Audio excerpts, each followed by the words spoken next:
तारीख 15 नवंबर। जगह झांसी के मेडिकल कॉलेज का NICU वार्ड। समय रात के 10:30 बजे।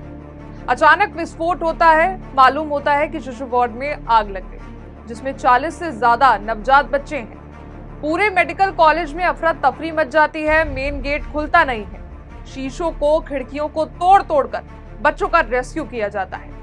दिल दहला देने वाली इस घटना से अचानक पूरे देश में हल्ला हो जाता है।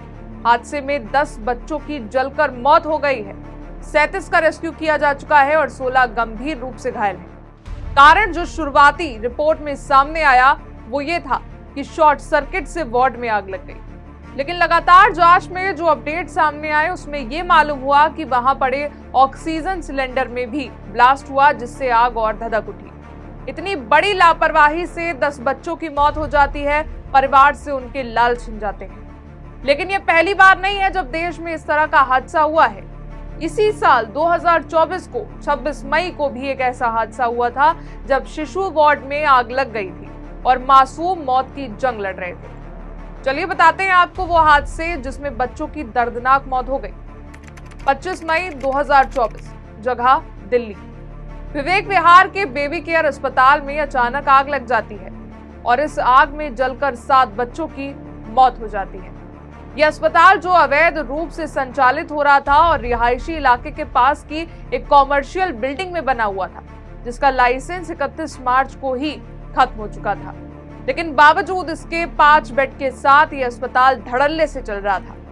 बेबी केयर अस्पताल में जब आग लगने के कारण की जांच हुई तो मालूम हुआ कि अस्पताल में अनुमति से ज्यादा सिलेंडर थे और इनके फटने से आग लगी। धमाका इतना जोरदार था कि आसपास की बिल्डिंग भी हिल जाती है। लापरवाही की बात करें तो इस अस्पताल में कोई आपातकालीन द्वार भी नहीं था। दूसरा हादसा 9 नवंबर 2021, जगह भोपाल। 9 नवंबर 2021 भोपाल के लिए वो मनहूस दिन था जब उसके लाल उससे छिन गए। रात 9 बजे के बाद कमला नेहरू अस्पताल के पीडियाट्रिक विभाग से एक तेज धमाका होता है। अस्पताल में रखा सिलेंडर फटता है और शॉर्ट सर्किट होता है। पीडियाट्रिक विभाग में आग इतनी भयंकर लगती है कि 4 बच्चों की मौत हो जाती है।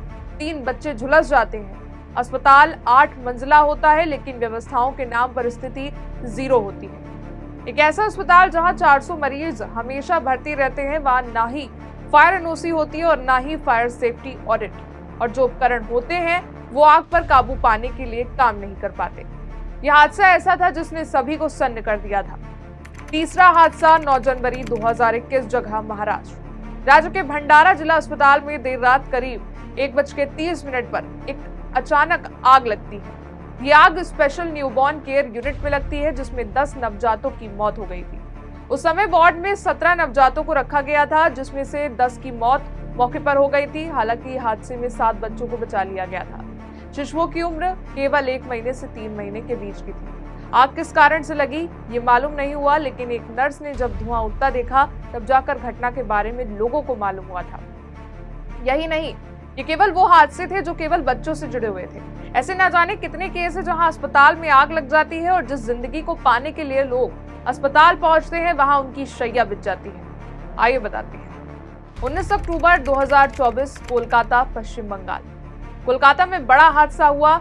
सियालदह के ESI अस्पताल में भीषण आग लगती है। दम घुटने से एक व्यक्ति की मौत हो गई। अस्पताल के दूसरी मंजिल पर यह आग लगी थी और हल्ला मच गया था। 4 घंटे मशक्कत की गई, तब जाकर आग पर काबू पाया गया। पूरे अस्पताल में धुआं भर गया था। मरीजों का रेस्क्यू किया गया। दम घुटने से एक कैंसर मरीज की मौत हो गई। 4 सितंबर 2024, जगह ग्वालियर। 4 सितंबर ग्वालियर में जया आरोग्य अस्पताल और ट्रॉमा सेंटर के ICU में आग लगने से एक बड़ा हादसा हुआ। AC में शॉर्ट सर्किट होने के कारण ICU में मौजूद मरीजों में अफरा तफरी मच गई थी। तो वहीं वेंटिलेटर सपोर्ट हटने से 2 मरीजों की मौत भी इस हादसे में हुई। जिस वक्त हादसा हुआ उस वक्त ICU में 10 लोग मौजूद थे, जिनमें 2 की मौत हो जाती है। 27 फरवरी 2024, जगह दिल्ली। अस्पतालों के इन हादसों में 27 फरवरी को नहीं भूला जा सकता, जब राजधानी दिल्ली के लोकनायक अस्पताल में रात को आग लग जाती है। इमरजेंसी वार्ड की 3री मंजिल पर आग लगने की सूचना मिली थी। 50 लोग मौजूद थे, जिनको कड़ी मशक्कत के बाद बाहर निकाला गया। दिसंबर 2011, जगह कोलकाता, पश्चिम बंगाल। कोलकाता के जाने माने MRI अस्पताल के बेसमेंट में अचानक भीषण आग लगती है। धमाका होता है। शहर का ये प्राइवेट अस्पताल काफी नामी गिरामी था, जो 7 मंजिला था। जब आग लगी तब करीब 160 मरीज अस्पताल में थे। सैकड़ों लोग अस्पताल में फंस गए थे। फौरी तौर पर माना गया कि आग शॉर्ट सर्किट से लगी। आग ने धीरे धीरे अस्पताल की पूरी बिल्डिंग को अपनी चपेट में ले लिया। फायर ब्रिगेड की 25 गाड़ियां मौके पर पहुंचती हैं, रेस्क्यू शुरू होता है, लेकिन 89 लोगों की इस हादसे में मौत हो जाती है। ये वो थे जो इलाज करवा रहे थे। चाहे अस्पताल हो या कोई भी बिल्डिंग, आग लगने का सबसे बड़ा कारण शॉर्ट सर्किट रहता है। लापरवाही हर जगह एक ही होती है, नियम बनते हैं, कार्रवाई होती है, लेकिन फिर भी आखिर में होता है तो बस हादसा। नेक्स्ट रिपोर्ट आज की खबर।